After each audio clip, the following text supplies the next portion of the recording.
السلام عليكم ورحمة الله. أعوذ بالله من الشيطان الرجيم. بسم الله الرحمن الرحيم. ربنا افرغ علينا صبرا وثبت أقدامنا وانصرنا على القوم الكافرين. ربنا افرغ علينا صبرا وتوفنا مسلمين. لا إله إلا أنت سبحانك إني كنت من الظالمين. لا حول ولا قوة إلا بالله العلي العظيم. وصل اللهم على محمد وعلى آله وأصحابه وأتباعه وسلم والحمد لله رب العالمين. Inshallah, we are going to explore the meaning of the seventh revealed chapter of the Quran. Quite early, very early, something like second or third, maybe second year of the revelation. When the revelation started, or they call it prophetic mission, started, these chapters, or the content of these chapters are directly related to the construction of the mindset of the people. The first generation who were exposed to the revelation, to the teachings of the Qur'an, believed in God, but they didn't know what God was really. In a general sense,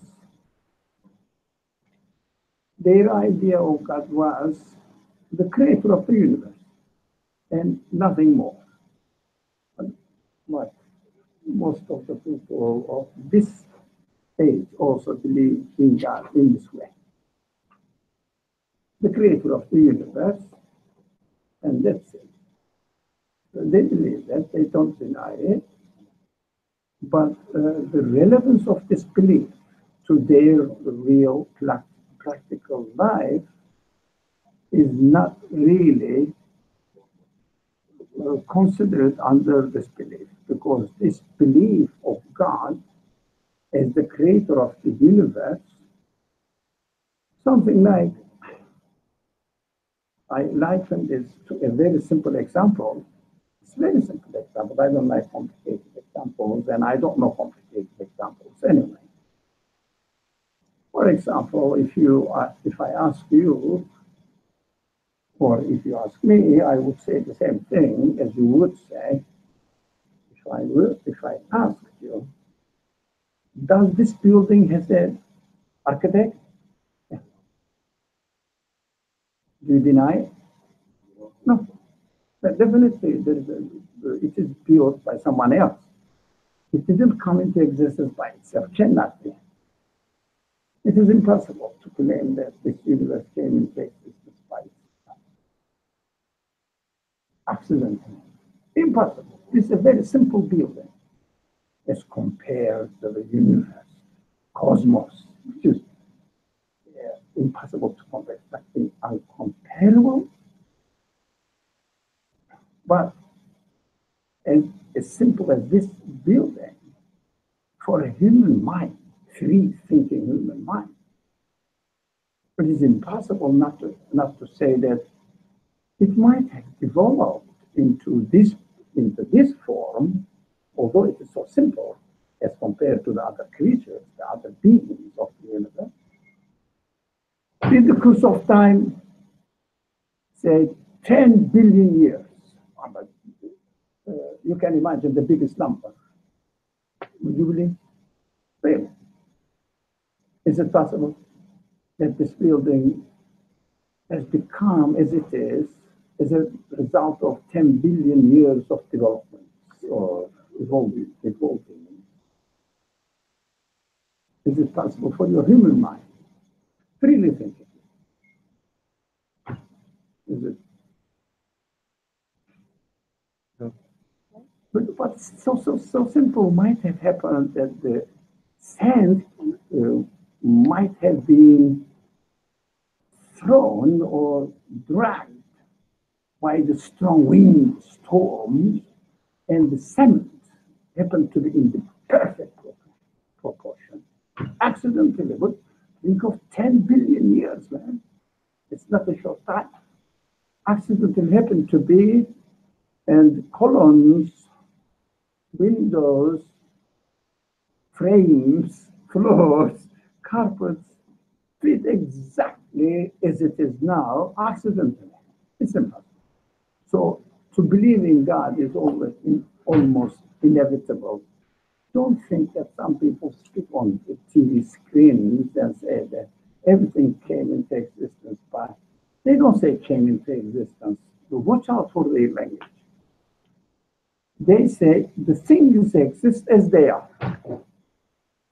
Because the language, be careful with the language. The things came into existence is a claim that requires what? They come by themselves into existence, then human intelligence is required to question. Can they come into existence by themselves? Can you go to the Washington Square and sit there and listen to us? So you can go as far as possible. Come on, man, join us. Okay? You can stretch your leg. Okay, come and stretch your leg. What's wrong with that? No, it may be, yeah, feel comfortable, man. Yeah, don't torture yourself.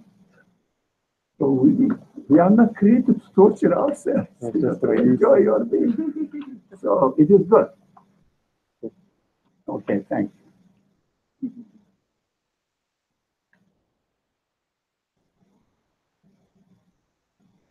If they say the things came into existence, they have to support this idea. Carefully, diligently, they use their language and by what they say, the things exist. How? No, don't answer. They don't they exist? The counter argument is, don't they exist? Of course they do. But how come that they exist? No question. They don't question. They don't use any language which requires investigation. They are very careful.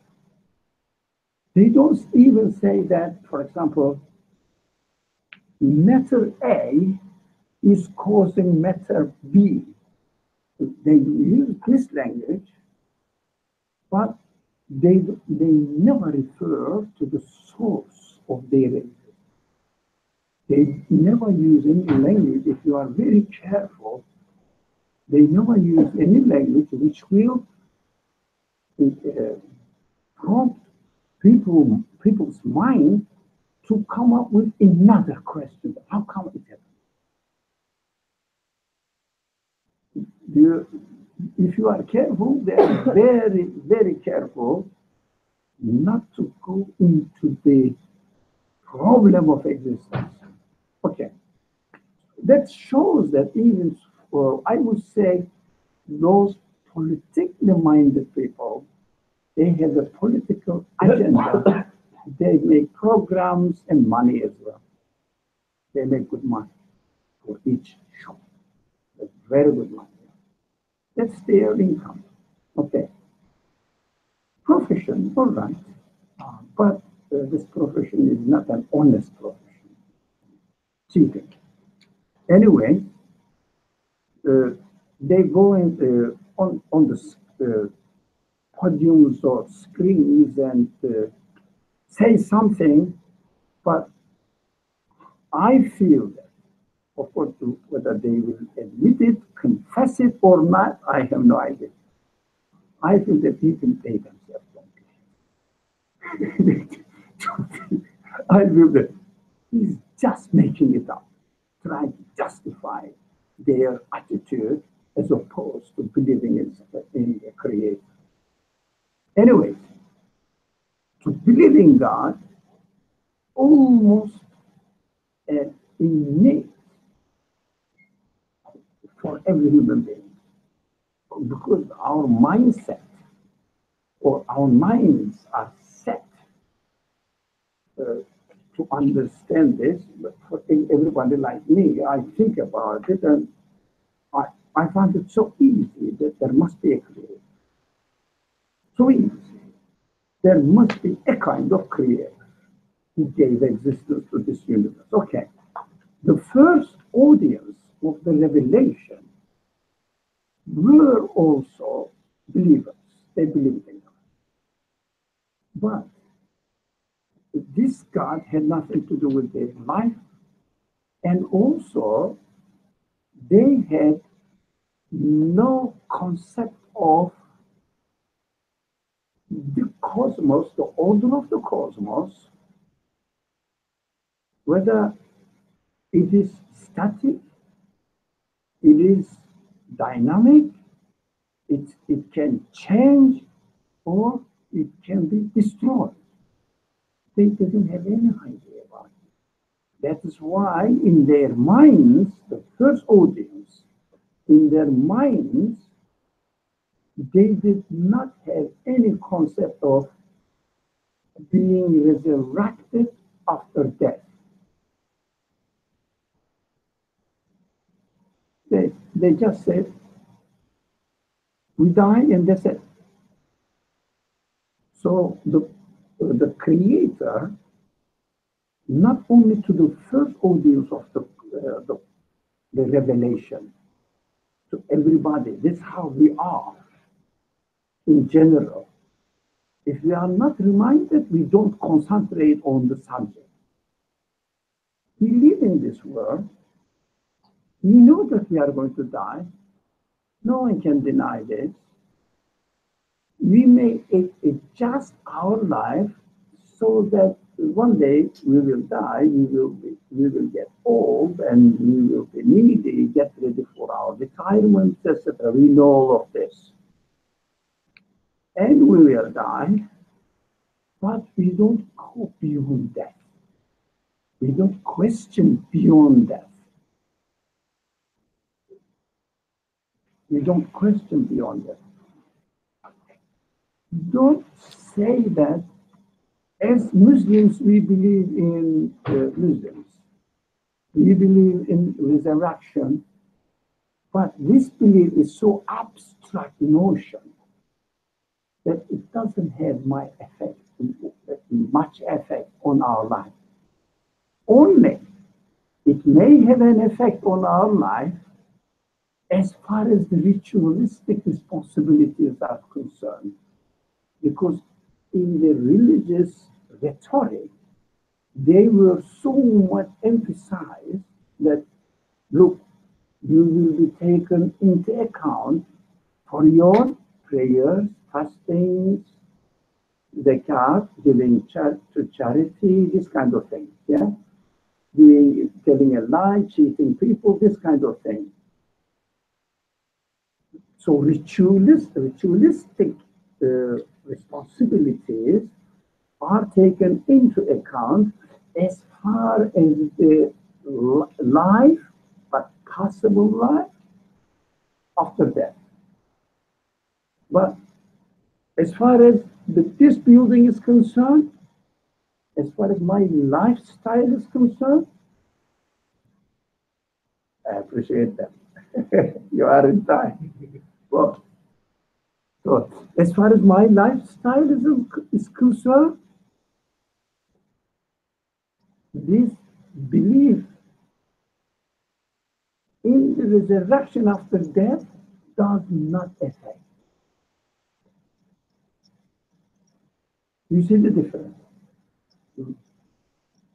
Practicing the rituals, yes, but my lifestyle, my worldview is concerned, believe in resurrection after death, that we are going to be resurrected. does not affect my lifestyle. It's a kind of external external information. Let's say in practical terms, in the United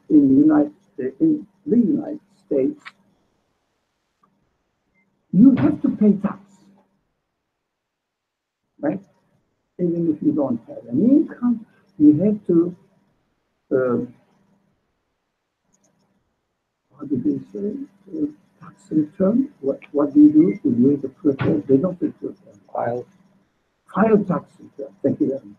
You have to file tax return. You may get money, doesn't matter, they don't mind. They want you to acknowledge that you are a citizen, you have responsibility for your tax on your income. For the moment you don't have it, but tomorrow you may have it, you never know. Acknowledgement. So what you do, you file the tax return, whether you pay it or you will receive money, it doesn't matter.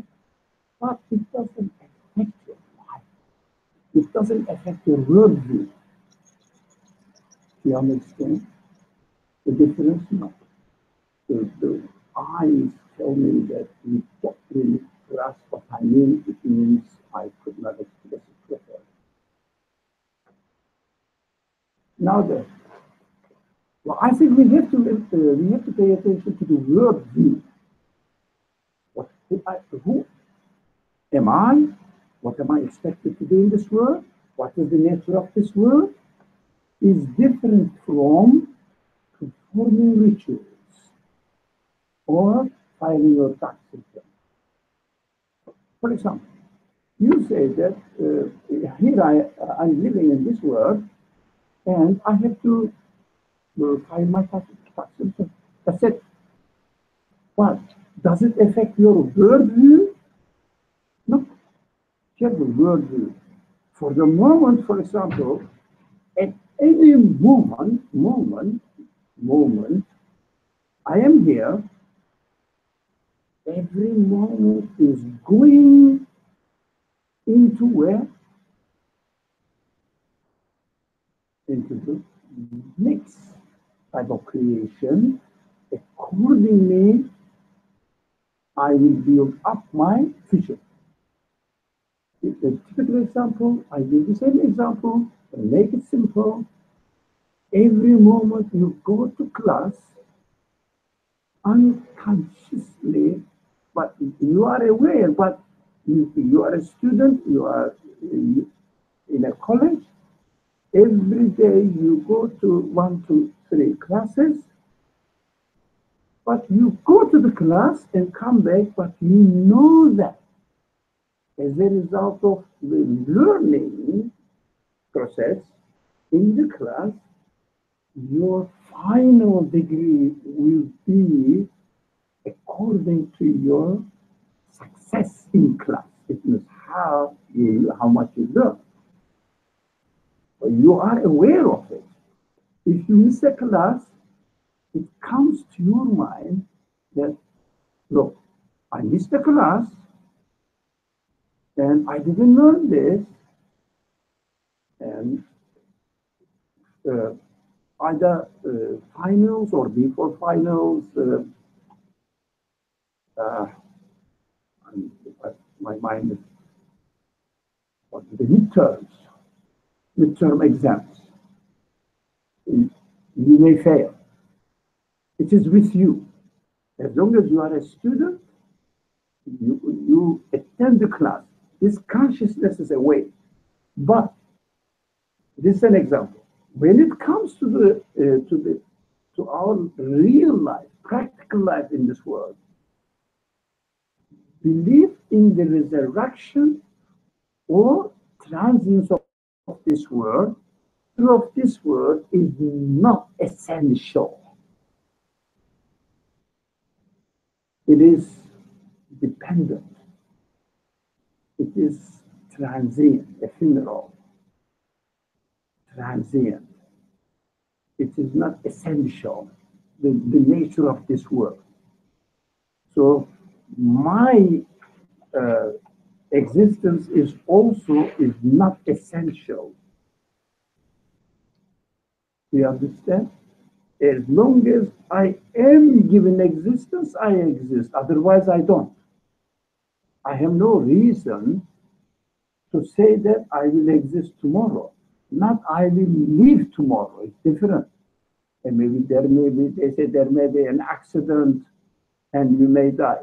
I'm not talking about life. I'm talking about existence, more fundamental than life. Can you guarantee your existence? Not life, don't confuse. People speak about life. They don't speak about existence. Most of the people are not aware of the importance of existence. Most of them, 99% of the intelligent people are not aware of existence. They speak, especially religious ones, they speak about life. You never know that you may die tomorrow. Huh? That's correct, but it is not the problem. But what we have to understand, our existence is not guaranteed for any moment, any instant. No one can guarantee his or her existence. Or no one can guarantee the existence of anything, not only himself, herself, but anything. No, no matter how atheist you are, somebody is.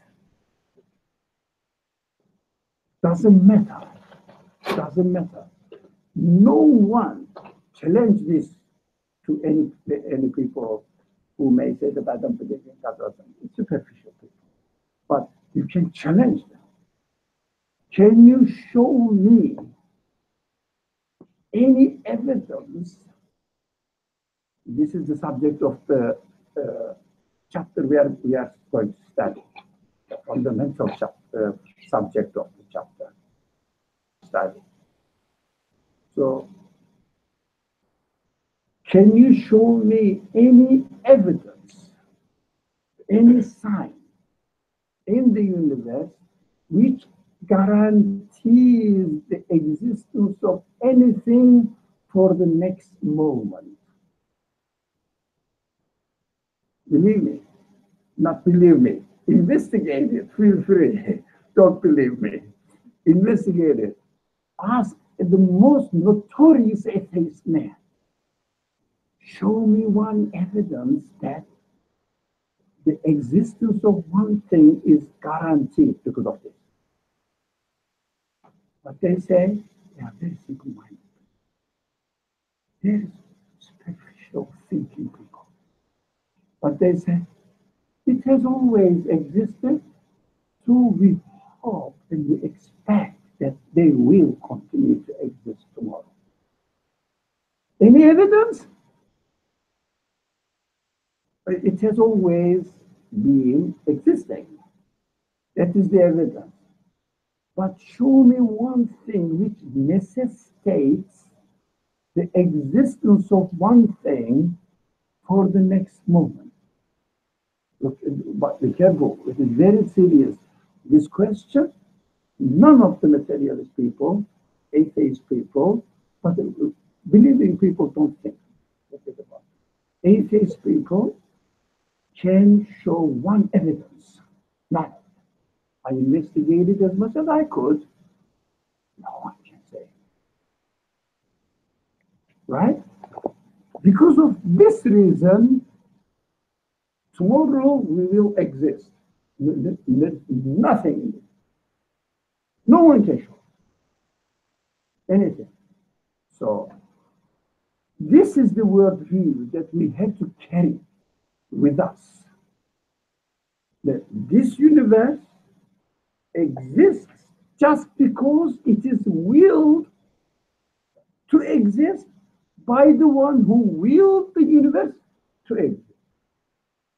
Nothing in the universe. By the one, whoever it is, or he is, she is, by the one who willed the universe to exist, that's why we exist now.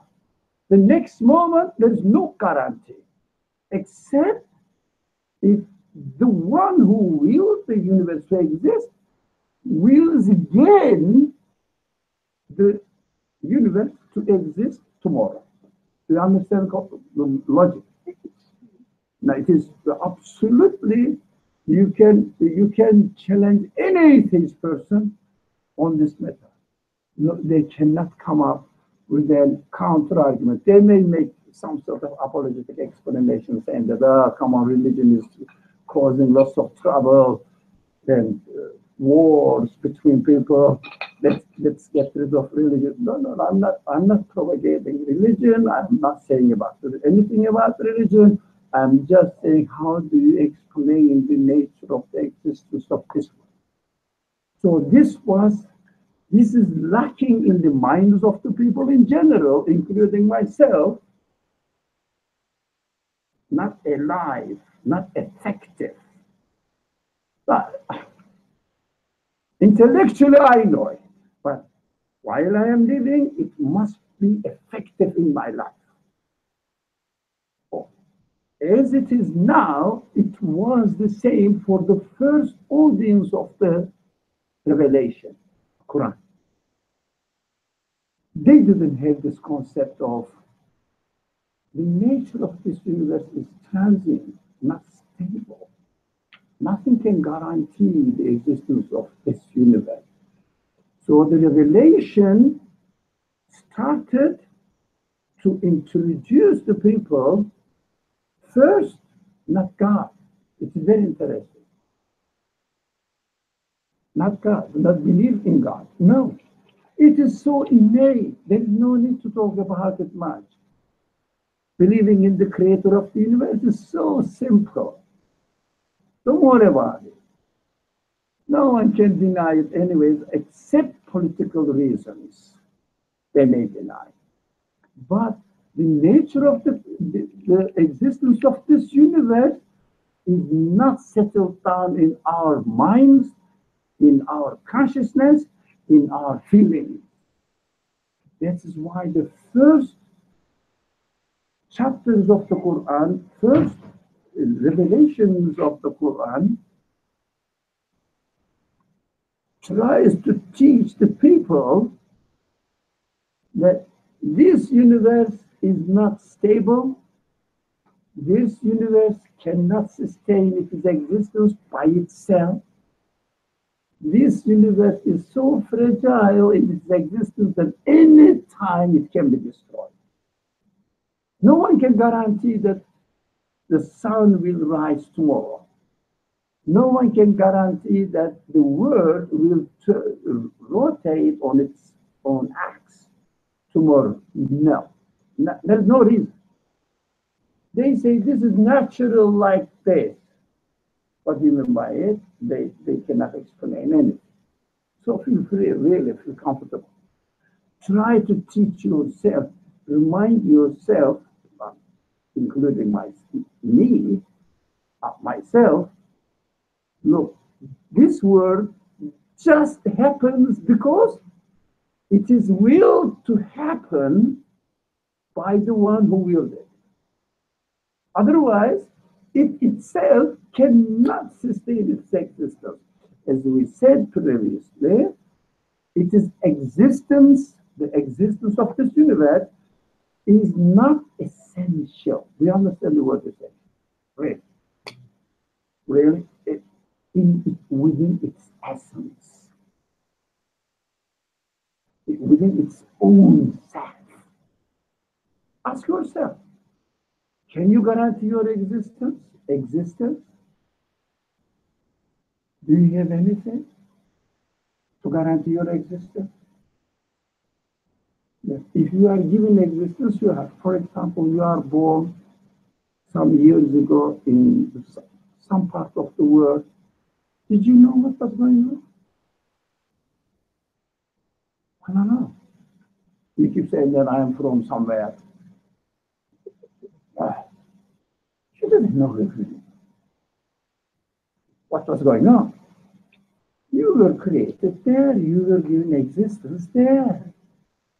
No, I belong to such and such family, low or high, or I don't know.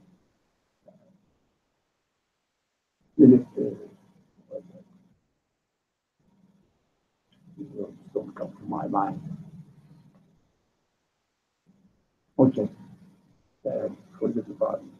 You know, high class, low class, the white skin. Sorry, caste, different caste, the white skin, the dark skin. Did you choose the, I want to get the dark so, and then they say the Prophet Adam was a black man. He didn't know what he was. No choice. He was given existence. We were given existence. Don't really refer to your birth, your family, your birthplace, birth time, when you were born. Doesn't matter, it has nothing to do with you. It is all given. It is chosen, decided by the one who gave existence to the universe. They have no value at all in and of themselves. Don't be proud of anything, or don't feel inferiority complex if the society does not acknowledge your origin as highly. Who cares? I don't know. I'm given existence like that. I don't know. And I cannot guarantee anything now as well. Now, if you read the first revealed verses of the Quran, the emphasis always was made on the transient nature of the creation. How? The Quran doesn't speak with a technical, philosophical language. Quran speaks, they call it, according to the human observation of the world. It means phenomenon. No, they call it phenomenological language. How you see? You see that the earth is revolving. You see that sun is setting, the sun is setting and sun is rising. According to your observation, you don't have to think deeply, right? But pay attention what is said. This is different from being an intellectually educated, trained person or being careful. Now that is different. Quran requires carefulness. Quran requires a sense of responsibility for one's own existence. Quran doesn't require intellectual training. Quran is very simple. Speaks to you as you observe the world. So it doesn't make it difficult for those people who have not been, who have not come through educational institutions. No, there is no difference. It doesn't mean that education has no value. That's something else. It is extra. Yeah, it makes it easy for you. But in order to communicate with the Quran, you have to take your existence, your being, your life seriously. Question it. What am I doing? So simple. In order to be able to ask this question to yourself and remind yourself,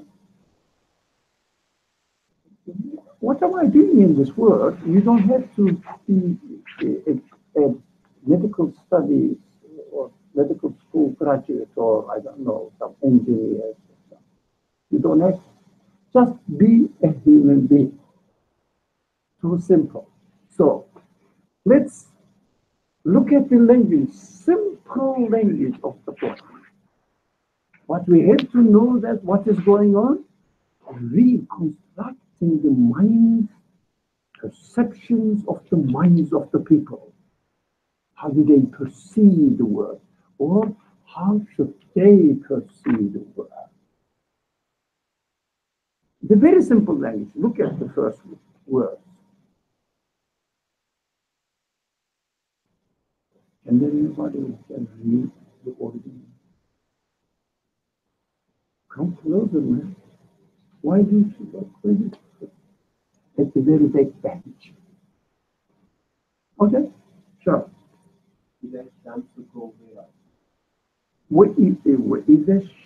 الشمس كورت not well, sorry. إذا الشمس إذا الشمس كورت. Now, the attention is drawn to the sun. The translation is somebody. Sorry? Yeah. The translation is, say it loudly. When the sun is folded up. When the sun is folded up, it means, we'll talk about it, but it is not really very important. Well, the language, the content of the language is not very important. It's folded up, means wrapped up. But I will give you the example. And you will understand why the language folded up or wrapped up is used. So it is very simple. Kurat, covered up like this, put into something. You know, let me make it clear for you what it means. If you have a problem with your plumbing in the house, you call the plumber. What the plumber does comes with 1 or 2 bags, or I don't know how they are, the boxes, toolboxes. Yeah. And then looks at the method, opens the toolbox, and then takes the tools, necessary tools, and another one, if there is. So everywhere is scattered with tools, right? And then the repair is done, turns the faucet on, works, are you happy? That's the resident of the house. Yes, thank you very much, you are very clever. Okay, then. He wraps up all the tools, put them in the box, and close them and go. Right? You get the image? That is what cool, right, for the shell. Wraps up its light, becomes dark, and goes. Exactly. It means it has fulfilled its duty, finished. Now, time to leave. Right? Waiting for the wage to be paid check. Now, what is the check? The sun is waiting. So, it's a shamsu. Now, the word structure is very important. In Arabic, verb comes first, and then the subject. Now, kurat al-shams, it is the normal way of speech. But this speaks to him again. Look at the sun, as if the language is saying, the structure of the sentence is very simple. It's not, don't say that I know Arabic and it helps me to understand Qur'an. No, it's very simple.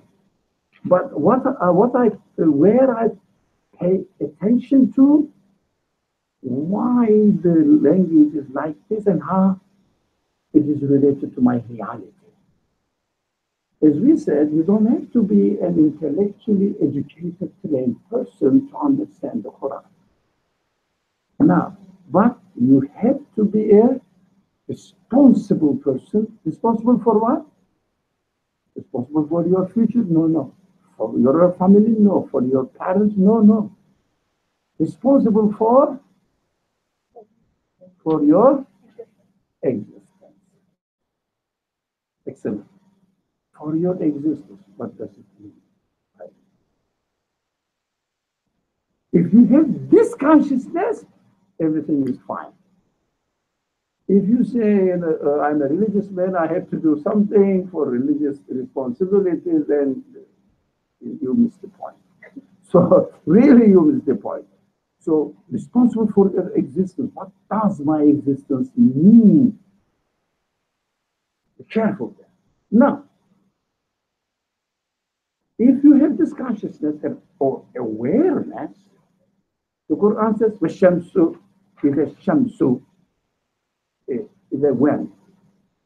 So there is a difference between is or in, doesn't matter here. Now, it means look at the sun. Think about the sun. Because we think that the sun is rotating or doing its function permanently. And as if it has to do it by itself. It is not employed. It is not dependent. It is existence. I'm going to use one technical word, I'm sorry for it. Its existence is not essential, but accidental. That's the technical word. Accidental means not from itself, but depending on something else. So it is not guaranteed. But for us, no one, almost practically speaking, and it is practically correct, will suspect that, I'm going to see you tomorrow morning if the sun still exists. Have you heard any message like this? Tomorrow morning at 8 o'clock. We can say inshallah, but we don't really mean what we are saying. So inshallah, mashallah is the language used here. Of course, it refers to something, God willing, but it doesn't mean that even God willing means I may die. Yeah, not that if God wills to create the sun, if God, the creator of the universe, God means creator of the universe. If the creator of the universe creates the sun, creates the earth, creates the revolving of the earth, creates the order of the universe, then if the creator of the universe creates me too, not if I die, it is not irrelevant. If the creator of the universe creates me too, this is my intention now that I will see you tomorrow. Have you ever thought of inshallah means in this sense? Inshallah means, I may forget, also I may die, something may happen unexpectedly, but not at the existential level. Inshallah never. God allows it to happen, right? Sorry? If God allows it. So I don't know God, but the creator of the universe gives existence. It can be allows as an ingredients of traditional information. Be careful. If the creator of the universe still wills to create the sun, look, be careful at the level of existence. Now, if God doesn't allow, it means I get ill, I may not be able to wake up, I may not be able to get up. That's what tradition tells us. No, not that mean. We don't mean this in this class. We mean the very essence of existence of the sun, existence of the revolution of the earth, existence of the earth itself, and my existence is accidental. They are all accidental. They are not essential. No one can guarantee that the universe will still exist. Don't confuse with the traditional understanding of inshallah, if God wills or God willing, that I may be ill, I may die, I may not be able to, I may forget.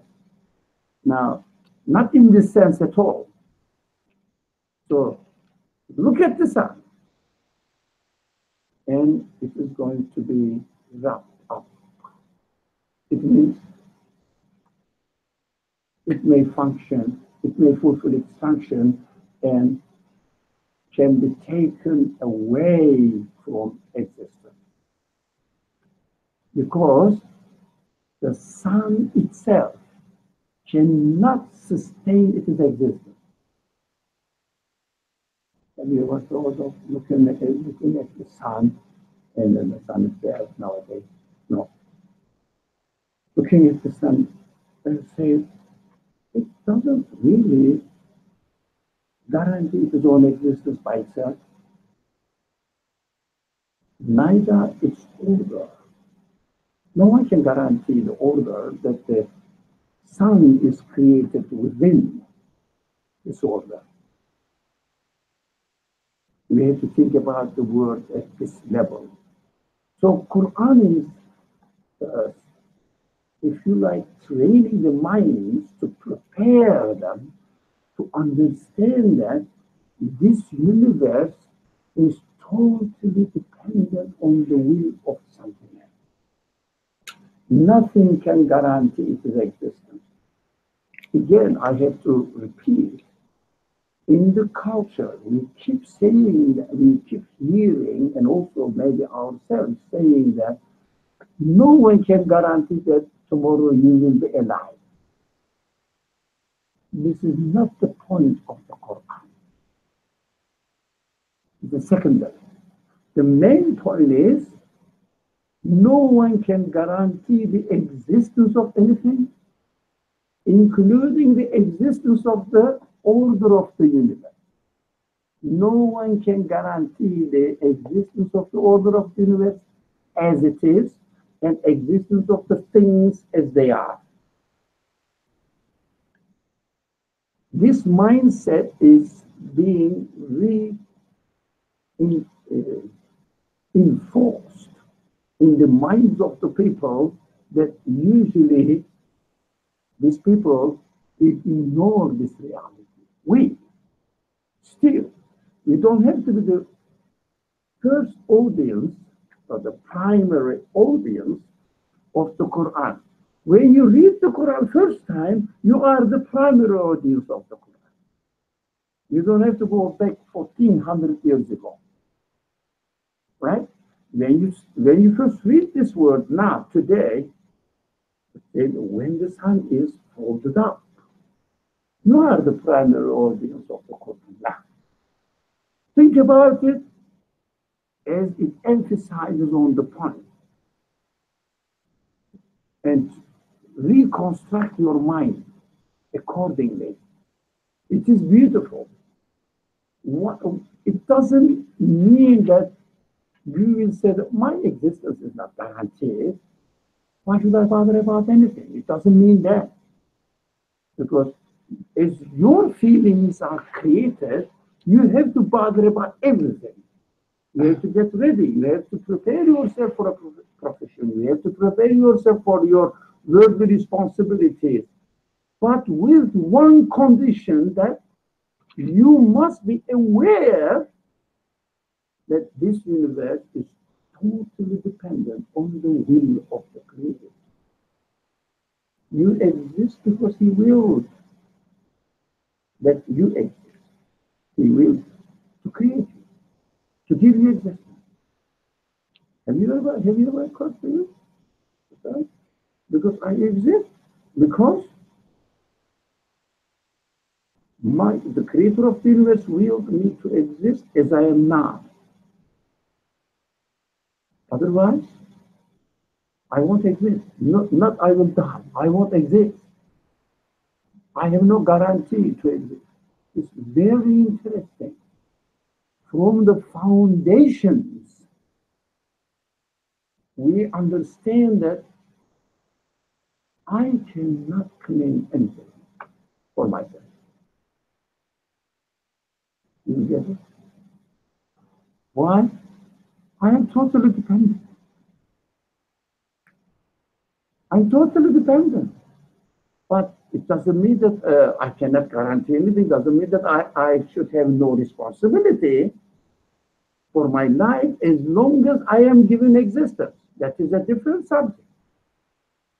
But I have to do everything with this awareness that my existence is totally dependent. That's what the Quran is teaching. The second verse, Yeah, on the same line. It's not difficult. It's very simple. You see that it is very simple when the sun is folded up or wrapped up. Yeah, it can be any time. No one can guarantee that it should do tomorrow. No, so simple.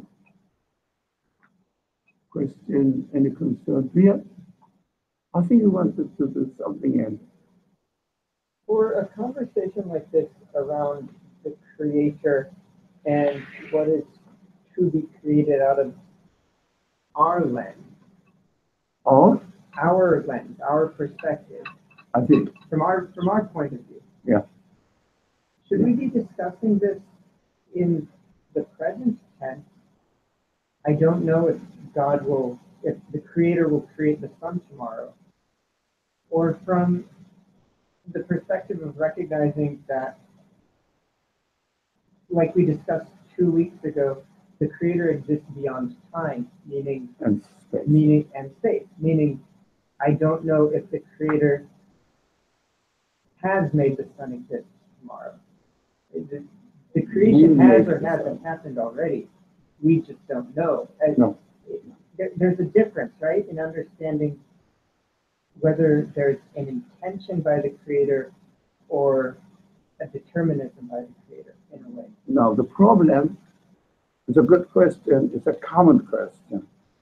But the problem, there is a problem is really destroying everything in your question. You are looking from God's side and saying that God will create, God creates. We don't think it. It is not a legitimate way of thinking. I keep repeating this, but I don't blame anybody. Even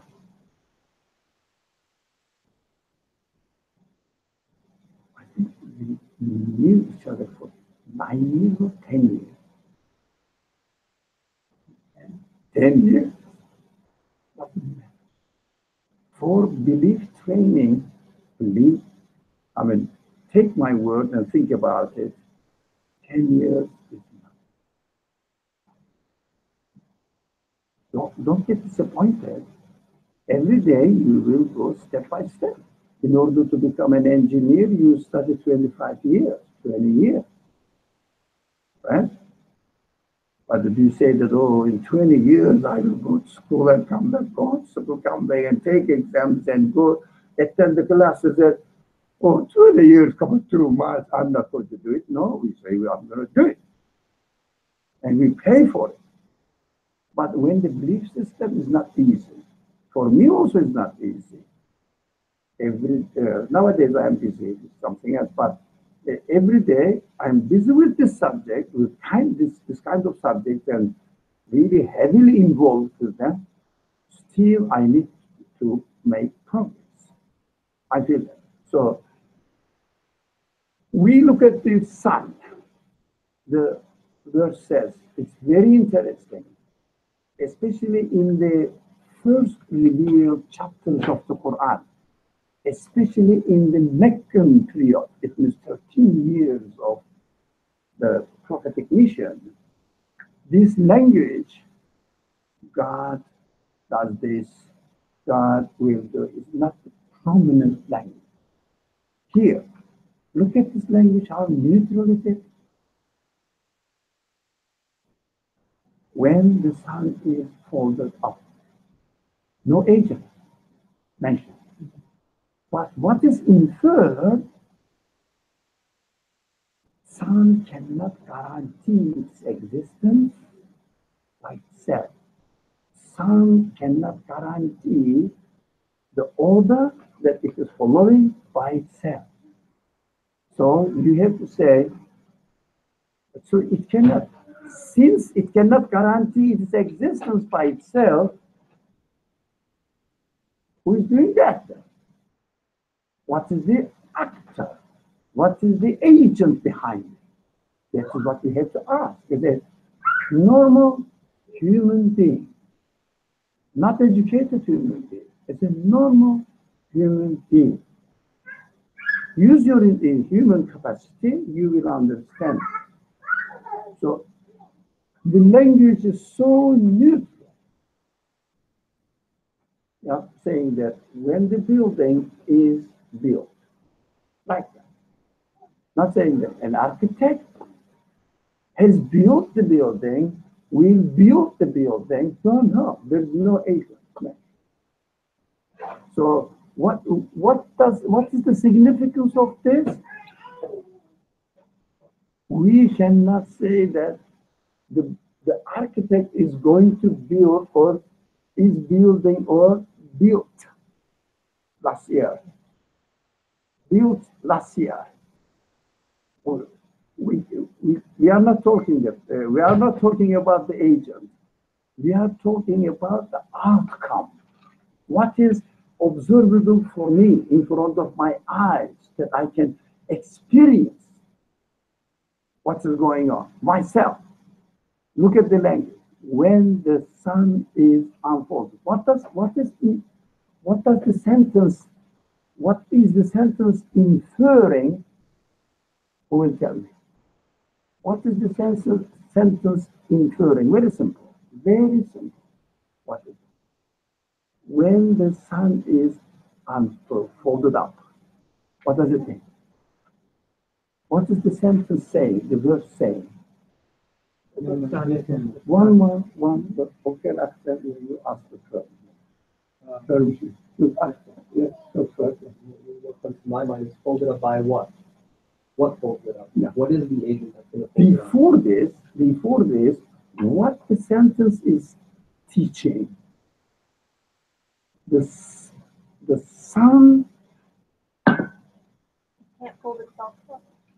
it cannot, yeah, Fold itself up, sustain itself, and make itself it exist. cannot preserve its existence, previous to it, not previous, present situation by itself. It means it doesn't have an independent existence by itself. The voice, passive voice, always needs an agent. But are you with me? Careful. Very careful. The passive voice always includes the agent in it, but draws the attention of the people, attention of the person to the outcome of the action. Right? The simple example, the glasses are broken. My glasses, they are broken. But secondarily referring to, there was an agent who or what broke it. But it is secondary. The prime objective, the prime purpose is to teach that, to draw the attention of the person to the broken glasses. Can you deny that? Broken glasses open in front of you. Yeah, you see that it is broken. At the second stage, what you do? What was the agent? It was who broke it. What broke it? That's the secondary. Do you understand that? The first part of the revelation of the Qur'an does not emphasize on the agent much. In the Medinian verses, because it is something to do with the societal life and imposes God's will in the form of practical rules. But the Meccan period draws the attention of the result. What is in front of my eyes of the people? Do you understand this? So the significance of this is, or really the world is collapsing over there. Put it aside. Just put it aside. I don't know why they put that one. You have no idea about this.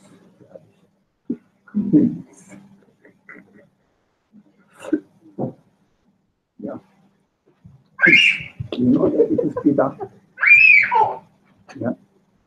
Well, this is bidah.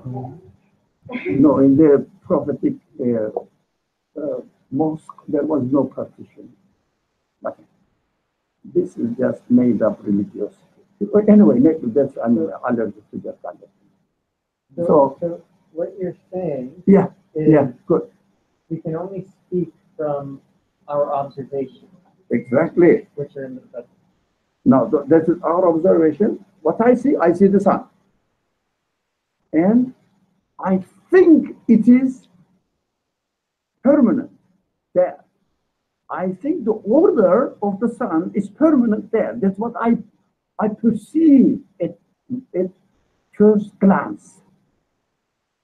Quran says it cannot be, it doesn't have to be in this way. That's it. It doesn't have to be in this way. It may be taken away and sent into retirement. That's not your function is finished. It means it acts, it acts, but the agent is not itself. This is essential. If you got this point in this class, that's it, alhamdulillah. So the importance of it, when you speak to people, never construct a sentence which starts with agent, God. God will take us into account. Never say this. God creates this world. Never say this. Why? It is against the methodology of the Quran. What we have to do, the first real thing. Here are the glasses. Say, look at the glasses. Are they made, or do they have to exist as they are? But question it. Don't say that the manufacturers, the engineers has designed this, doesn't work for religious matters. You understand? Belief system is based on what? Observation. Excellent. Belief system is methodologically, be careful, everybody. Watch out. Don't pay attention to child. The child has to do what she is created for. So it's all right. So pay attention to the reality, the things themselves. Speak to people, to yourself, remind yourself, as you normally, as a normal human being, experience the things in this world. For example, never say that God created, for example, let's say we are eating strawberries. Let's eat strawberries today. I just said strawberries. Late. So look how God beautifully created the strawberry and gave us this as a present, as a gift. Never say this. If you are speaking to someone, say, look at the strawberry. What do you think? It's very simple. You can say, can it exist by itself? No, God. Careful, especially those people who come from religious background. No, God. Can it exist by itself? Yes? Is it possible for your reasoning power? That's first. And then what the agent can be, who the agent can be to give existence to strawberry. Which kind of qualities are needed to give existence to the strawberry? No, there's no God. Still, no. Don't mention, because people become either allergic to the word God, or use the word God without meaning anything really. Just cultural language, reviving it again and re-emerging it again and again. Don't you really mean what you don't really mean what you say? God created this strawberry. What does it mean? Doesn't prove anything, doesn't convince any heart. Now, when the stars lose their light, right? وإذا النجوم كدرت من كدر.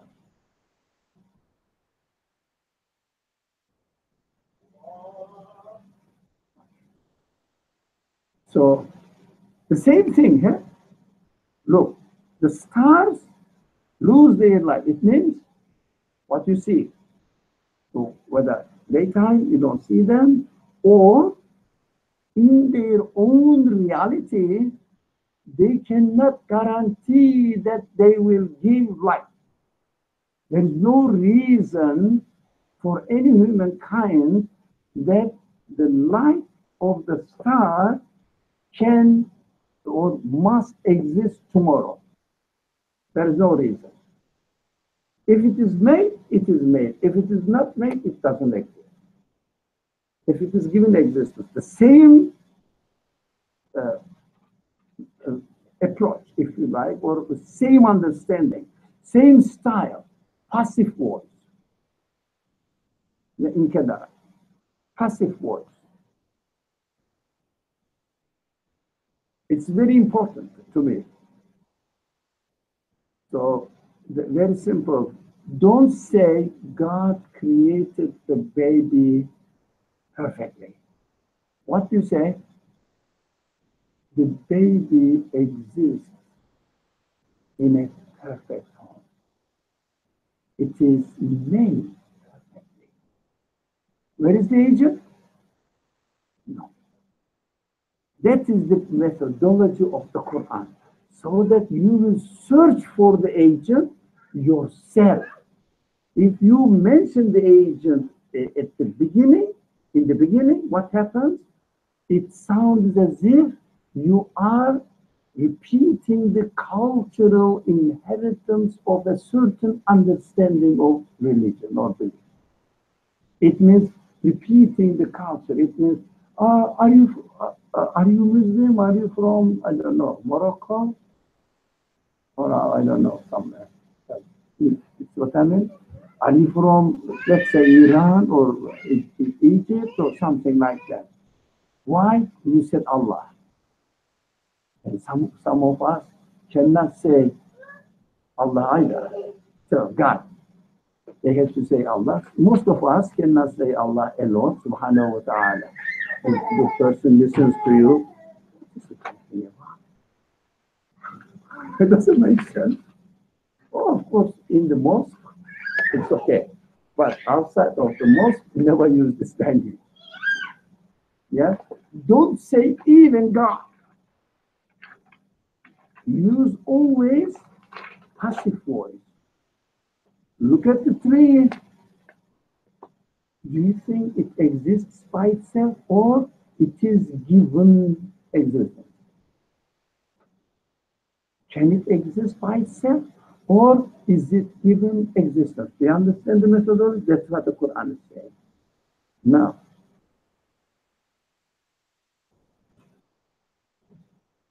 وَإِذَا الْجِبَالُ سُيِّرَتْ, again, passive voice. When the mountains are blown away. Why mountains? But God, the Quran doesn't say galaxies because it is not within your daily life perception. Do you see galaxies?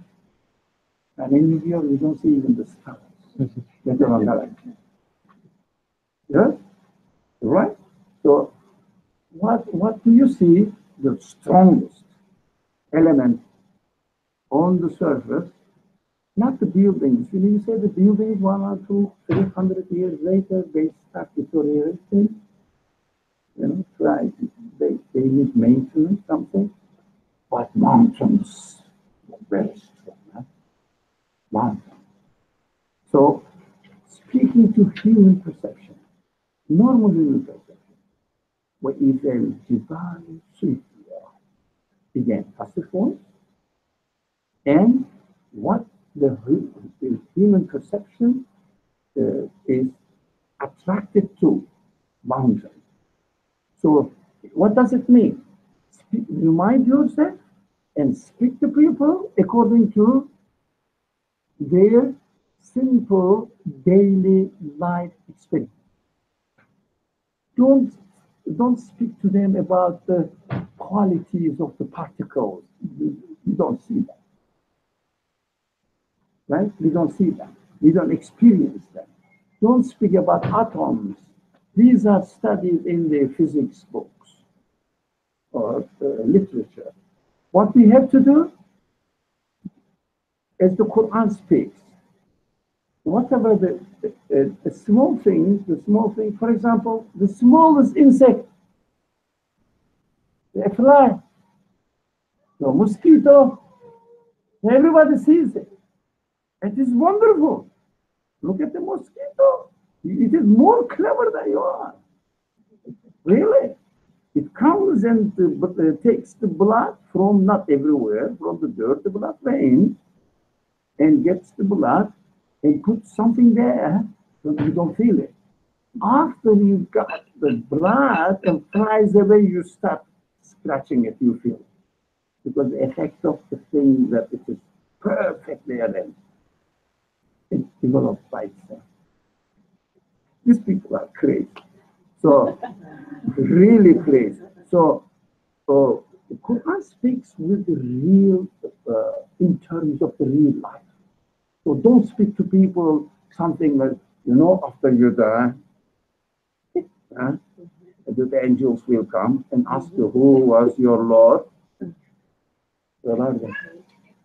No, my dad died, and we put in the grave, there was nothing. This is what I mean? Don't speak to people with imagination or with a language that requires preconceptions. Not speak to them. Just speak to them with their own reality. For example, what did you have in your life? For your life? Was it delicious? Did you enjoy it? How do you explain the enjoyment? Yeah? How do you explain this enjoyment? How do you explain the existence of the journey? Very real life. How do you move your hands and fingers? Right? If I was the one who is really moving my fingers, I wouldn't make them look very old. I think they are really old. Yeah, I would make them look young. It wasn't me. I don't know. And then your hand is made in this way. Yeah? Your hand is made. So let the person think who is making it. Let them find out. Because they will think about, okay, I think before we go to the pregnant camels, pregnant camels are very important. Pregnant camels. Do you have a pregnant camel? Pregnant camel? You do, I'm sure you do. Yeah. In your backyard. In your backyard here. It means backyard here in the mind. Pregnant camel. It's going to give a baby and the milk. And the baby will be another camel. And it will be a means of prospect for me. And the milk will I drink, and the baby camel also will drink. And I will be richer and richer. It means we have a better, an object of something better for your future, that you will get a promotion or get a job or anything expected, prospective. What do they say? How do they say? So In the future, you will have, for example, if I graduate and get a good degree, get a good profession, then my life will be more prosperous. That is pregnant. Right? Now, when pregnant camels are abandoned, can we abandon this pregnant camel? Think about it, pregnant camel. Let's say getting a better job, well-paying job, right? High-paying job. Now, can we abandon it? Yeah. When you realize that your life is not guaranteed, your existence is not guaranteed, it depends on something else, you say, or the human beings say, yeah, that seems to be fine, good, but as soon as you realize that your existence is given, depends on somebody else's will, you say, it is not the absolute or not absolute. It is not the ultimate aim of my existence. Cannot be the ultimate aim of my existence. It is just my duty to do it in this world while I am giving existence in this transient world. And it doesn't, this prospectus job doesn't guarantee anything for yourself. At the end, when you think about it, you will get the promotion, you will get a good job, you will get the best payment, and then you will retire, and then you will die. No one can guarantee his existence and also his life. You understand? When you realize that you are totally dependent, you don't say that when I get the job, I am done. Everything is done, perfect. You cannot say that. Now it is coming to a personal expectations and life now. So we dealt with it now. The following verses, every verse needs a special treatment, special understanding, but we have to wrap up. First, we have to see the objects, and the object must be practically observable, palpable to anyone. Don't use a mysterious language, and look at the result. Right, Samir?